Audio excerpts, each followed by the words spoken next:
How's it going, fam? Welcome back to Erica's EDC, and today we are going to do some maintenance on some K390.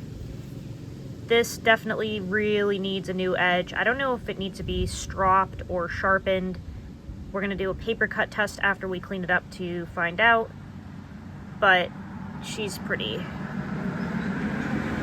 toasted. So we're going to clean this up and maintain that edge, see what we can do. I think this is all rust. I'm not sure if I'll be able to get that out, but let's go start the process and see how it goes. So typically when I clean my knives, I try to use Dawn dish soap first. Sometimes this tape residue, or if I have pine pitch on there, that can be tricky to get off with the dish soap, so I may have to use some isopropyl, but we will try the scrubby sponge and dish soap first. Also, don't be afraid to get your covers or scales wet, guys. You can dry them off and rehydrate them with a plethora of oils or waxes or whatever. So, although this is vintage micarta, I am not bothered by getting it wet. I can absolutely rehydrate it. So, we'll just get sponge ready here. And let's see if we can get this cleaned up without the rubbing alcohol.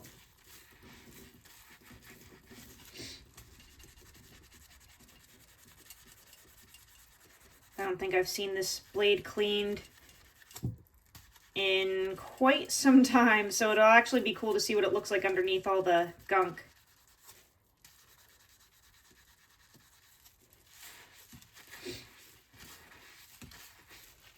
Okay, moment of truth.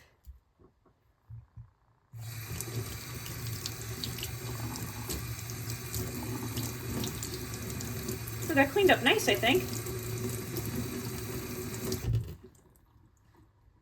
Yeah, that should be totally fine. I will dry this off and then we will do a paper cut test and see where we're at in terms of the sharpness before sharpening.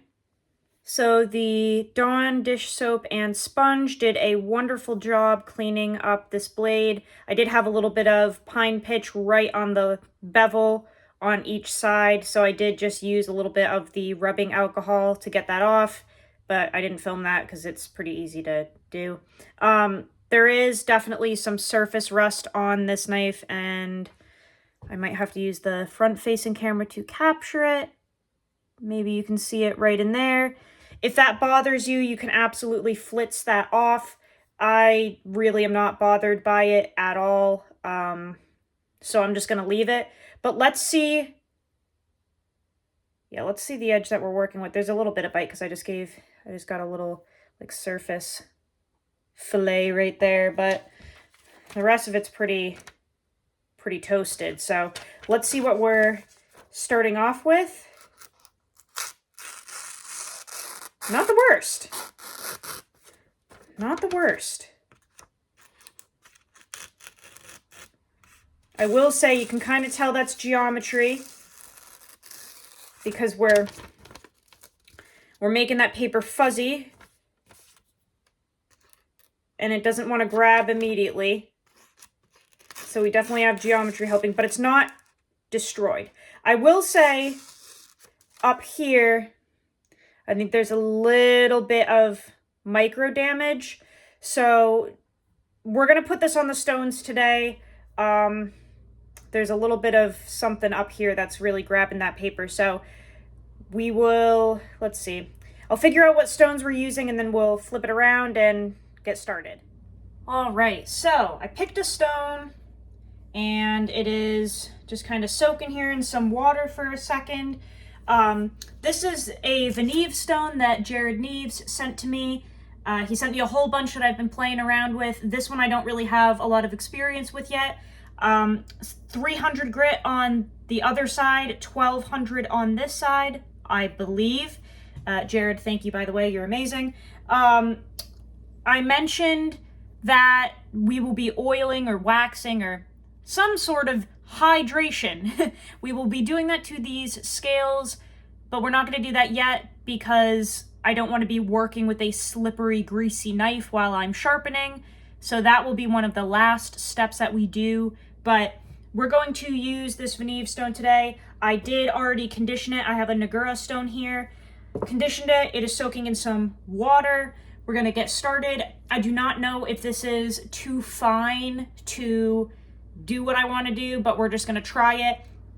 And I have the stone placed on this side because this rubber stopper generally gets in the way with these slim stones. So I'll work on this side and then move the stone over, work on that side. But let's get into it and see if we can get a decent edge back on this thing. And yeah, we'll see if this 1200 grit can move this. It should be able to, but I don't know if we need to go a little coarser for what we're doing. This stone is definitely thirsty. She drinks. She drinks. Okay, just trying to get a feel for this bevel here. I think I'm gonna kind of not reprofile it, but really dig away at it in a second. We've already got a burr forming. When I haven't worked on a knife in a while or ever, I just like to do a couple passes like this to really get a feel for the knife on the stone. And then if I'm comfortable, I'll do the back and forth passes. So just for time's sake, I think we're gonna kind of hop into it now.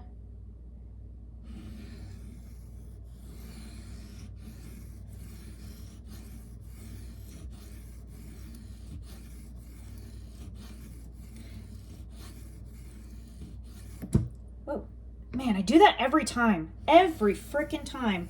And it always makes me nervous. Be smarter than me, which is not difficult.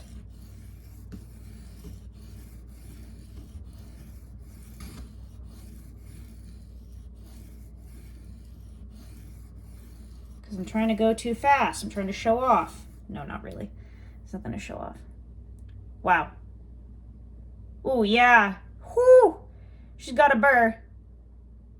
We're still a little spotty right here because the blade kind of doesn't recurve per se, but it comes up a little bit right there. These are all hand done, you know, and they are slightly convexed. So sometimes you just got to work that spot out a little more than the rest of the knife, and that's okay.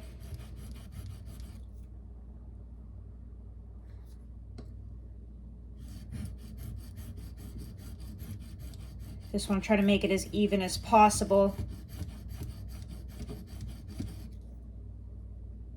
We're almost there.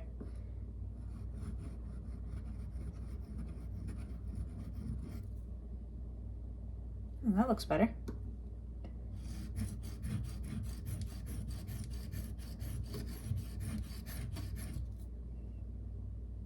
Oh yeah, that looks much better.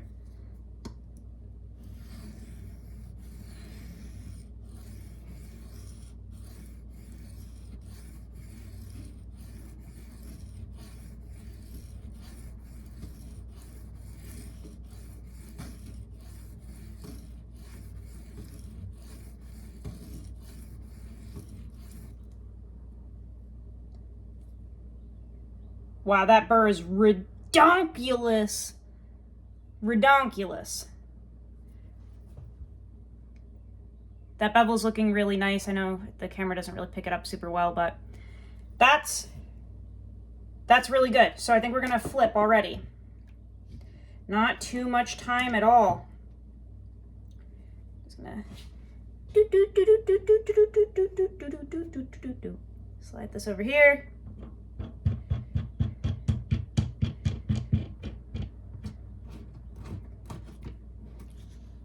Okay. And start on the other side. Now do my usual little stroppy strop pass. Just gently knock that burr off. You don't have to do that. That's just what I do. Burr's already gone. Piece of cake. Piece of cake. Piece of your mom. All right. Same thing. Get the feeling on this side.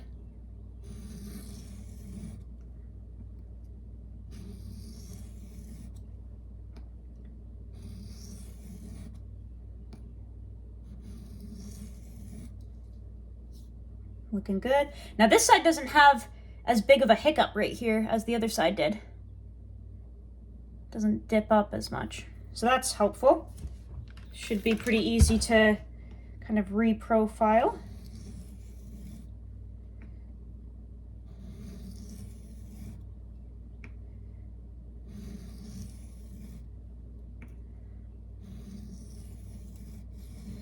And go nice and easy. No showing off.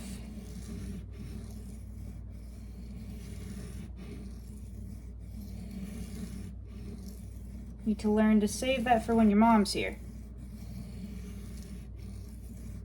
On Meatball Sunday. Oh, Jesus. That burr is ridiculous. Holy crap. Love these hairline bevels, man. They're just so much easier to work with. It's not even funny. Just gonna grind that out a hair more. Yeah, that's better. Kind of blend all that. Oh yeah, that's stupid. Okay, so now I want to put the stone kind of in the middle because I'm going to do the back and forth passes.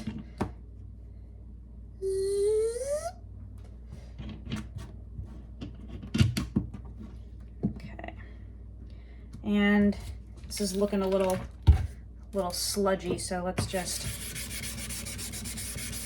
clean her up a little bit.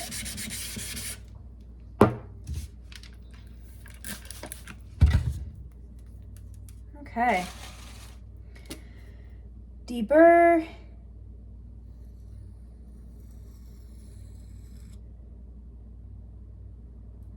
Must have been a little stronger on that other side. There we go. Okay, back and forth passes. We're gonna really dial this in.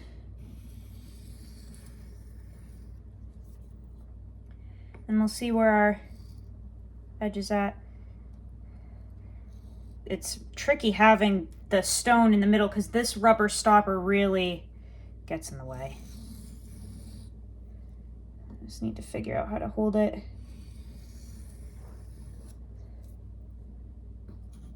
I just don't like being so far away from the blade. That's the tough part.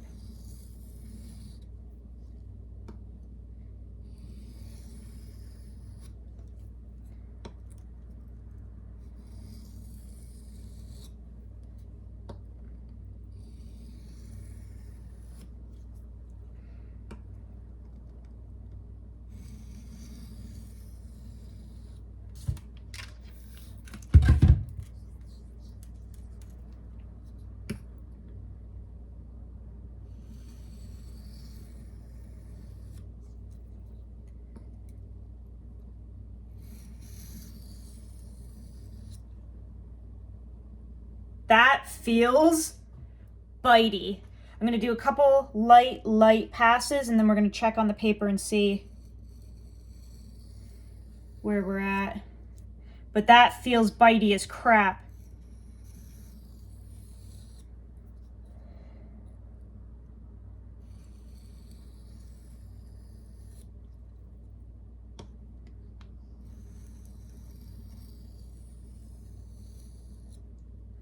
Feels way more aggressive than it did before. You know K390 is pretty dull when you can run your fingers over it like that because this stuff is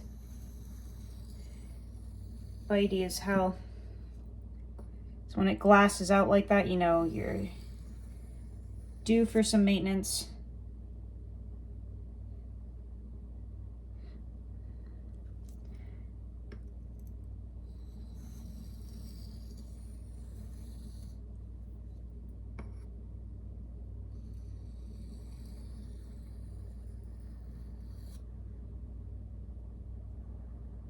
Feels good. All right. Let's see where we're at, if I can undo the tripod. Okay.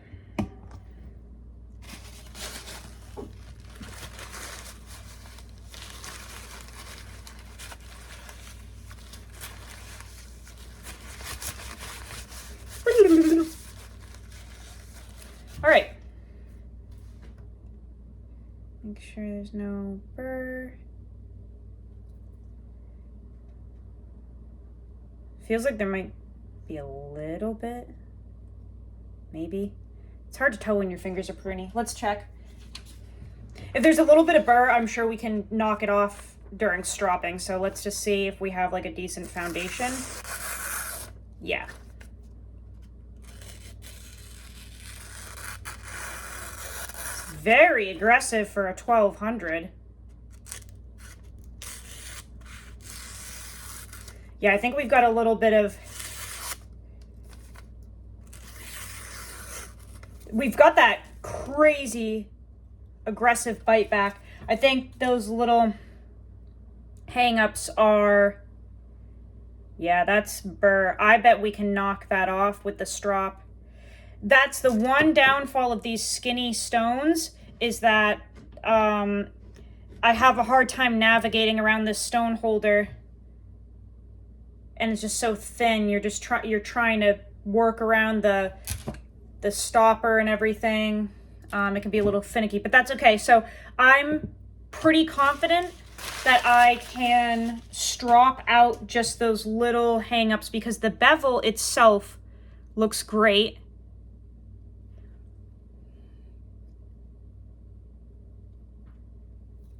It's extremely bitey. Ridiculously bitey. It's got that aggression back. Like when you take the magazine paper, remember how at the beginning it was like denting it? Now it just grabs. See that? It 100% bites. So I'm really thinking we can kind of pass that burr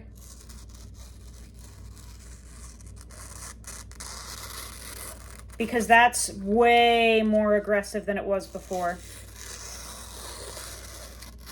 Like all the way through. So let's throw this on a strop. I don't want to cut this. I don't want to like pause the clip and then continue because I don't want anyone thinking I like threw this back on the stones or something. So literally like give me a second. I'm gonna go up in the cabinet here with the camera still rolling and grab a strop. You can look at my stove top with some dogs on a towel while I do this. One moment, caller. Do do do do do do do do do do. Need to figure out which strop I want. God damn it, that was stupid. I have so many. Hopefully you guys can still hear me. Choices! Okay, I think we're just gonna go with gunny juice today.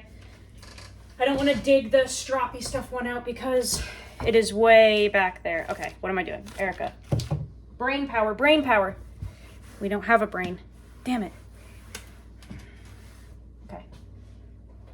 So, yeah, I just don't want any camera tricks or anything because that edge is not perfect. So I don't want to like cut the clip and then have you guys think that I went back on the stones or some shit. Okay, so let's do a strop and see if we can get those little kinks out, because I bet we can. So, hold on, I need to remember how this went in here. Okay, 3 micron up. Okay, so I've got 3 micron gunny juice on this side, 0.5 on this side. Let's go with the 3. Let's go with the 3, because I want to see if that might be aggressive enough to knock those little micro burrs off. So I don't want to overstrop.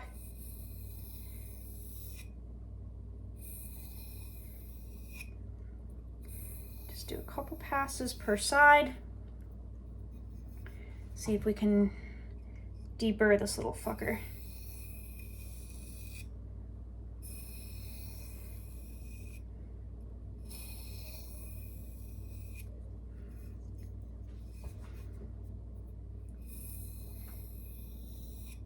Yeah, I can feel it straightening that edge out. I think this is going to work 100%. And if not, I'm going to be really embarrassed, but I'm also going to still upload it because you learn from your failures.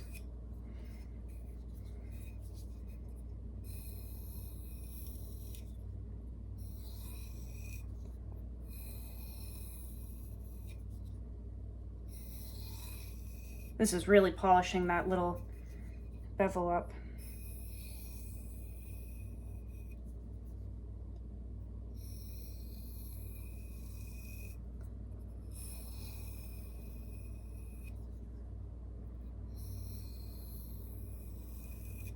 Okay, let's see what that did.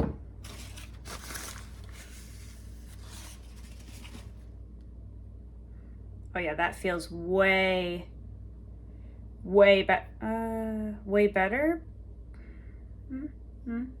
I think. There might be like a minuscule little bit of something there. Okay. Feels good. Let's check on the paper. This is my last little piece of magazine paper, so we better not embarrass ourselves now. Moment of truth.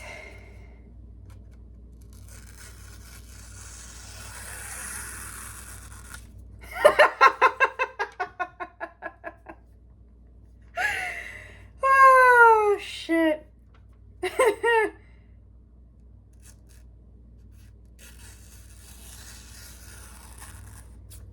I would say that's pretty dang sharp.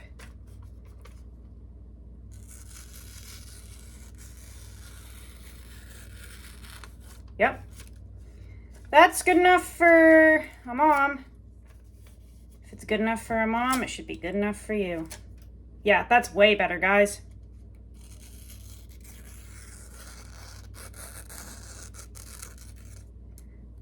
That's sharp. That little hairline bevel polished up so nice. Check that out.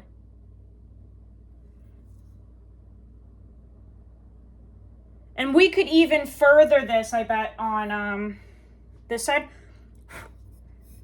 Fuck it. Let's, just for the hell of it, let's just see what a couple passes on this side does.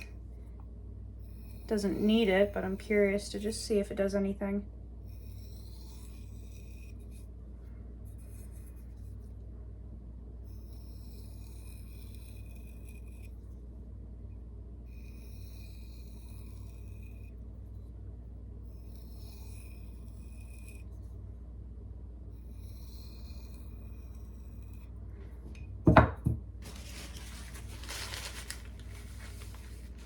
Okay, I think I have like a little straggler piece over here. Hold on. Okay.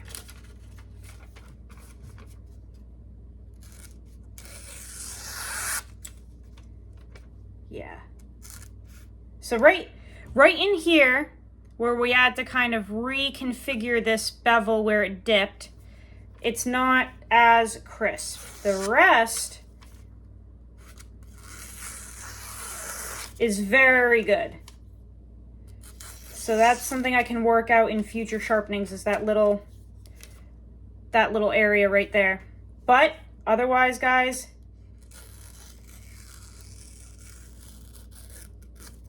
that's pretty flippity flippin' sharp. I do say so myself. Yeah, that's nice. So, that worked really well.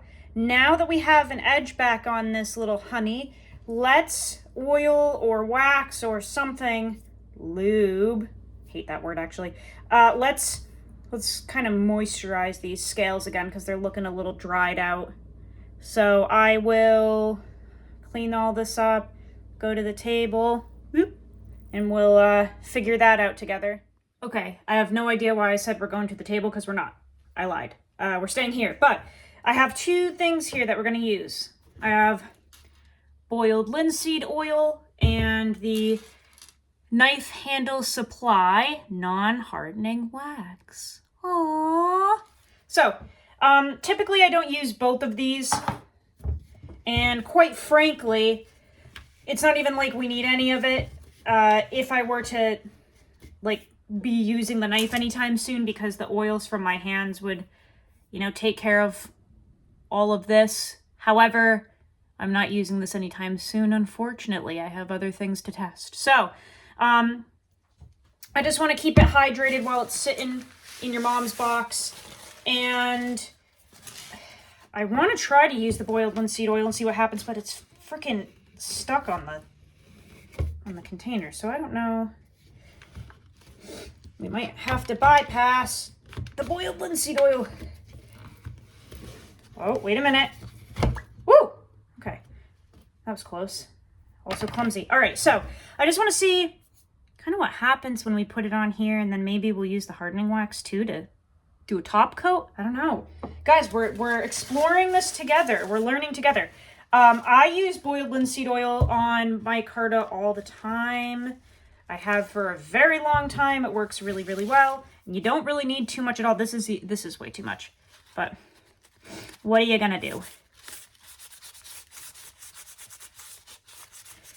I feel like the boiled linseed oil really restores the vibrant color of micarta. But in terms of like protecting it long term when you're using it, I have found it kind of, I guess, wears away quickly. Evaporates, I don't know, absorbs. I have no idea what word to use here, but my whole point is, I'm almost wondering if we can kind of like trap the hydration of the boiled linseed oil in the material with the non-hardening wax. This all could just be a load of bullshit. I'm literally just playing around here and just seeing what happens. So how are you going to know if you don't try? Getting it in all of the little crevices and everything.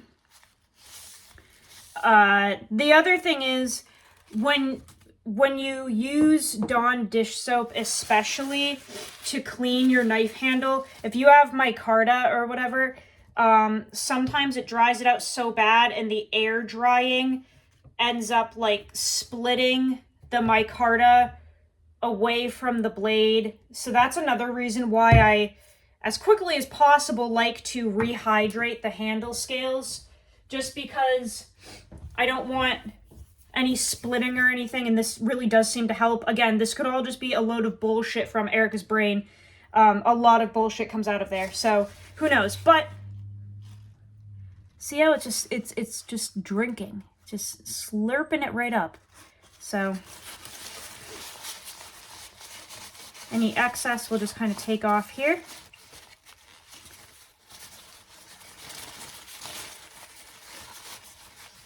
But man, doesn't that look so much richer already, right?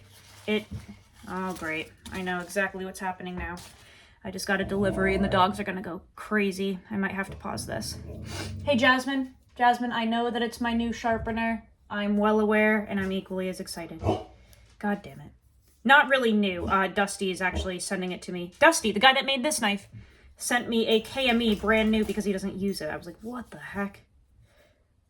Okay, yeah, so do you guys see how much more vibrant this is? That color pop is back. That white discoloration that diluted micarta on the top is all taken care of now. It's rehydrated. Those fibers are no longer thirsty. I'm just kind of like rubbing the excess into the material, but man, that looks a lot better, doesn't it? So my whole point is, I want to see if we can kind of trap this in here with the wax on top. I've never really done this before, or maybe I have and I don't remember. I'm not really sure, but let's just see what happens, right?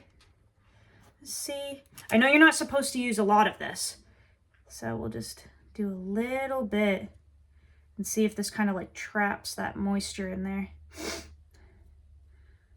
I also can't remember if you're supposed to heat this up a little bit or something. Oh, I'm a mess. Why I have a platform when I'm mentally challenged, I don't know, but I do love you guys. Hopefully love is enough. Yeah, so we're kind of just doing the same deal here, like coating this whole side in the wax, and then I'll let that sit for a hot second, and then we'll go over and wipe the excess off, you know?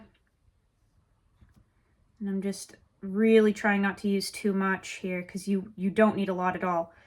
This stuff is awesome. I know a lot of makers that use this on their knives. Like right before they ship them out, they put this on the handles. And it makes those colors pop.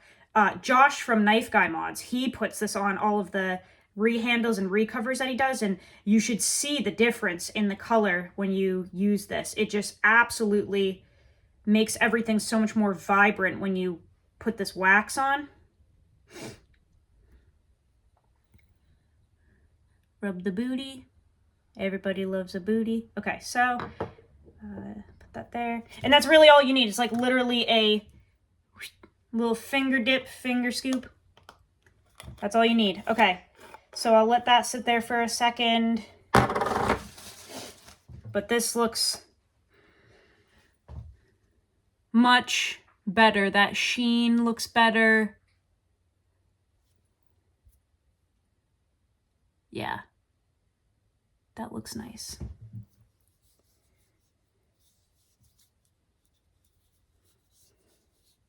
And I have no splitting or anything. I love that. The other cool thing is with this wax, if you have like a lanyard, a leather lanyard like this, it actually really works well for that too. If you want to kind of rehydrate that, because that's looking a little crusty. Yeah, that looks much, much better. So we'll just take a paper towel and kind of give her one last wipe down. And she should be just about ready to go back to sleep in the knife box.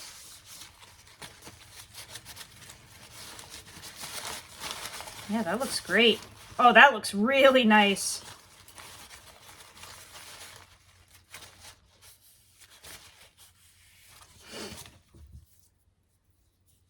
It gives it like a nice warm touch too. It really does. So check that out. Look at how much better that looks. Look at that sheen on there. So she's all good to go. You know, if you're gonna keep your knife in a sheath in a box for a hot second, maybe putting some oil or some blade balm on or something to protect that blade if you've got a carbon steel. But other than that, I think she's pretty much ready to rock.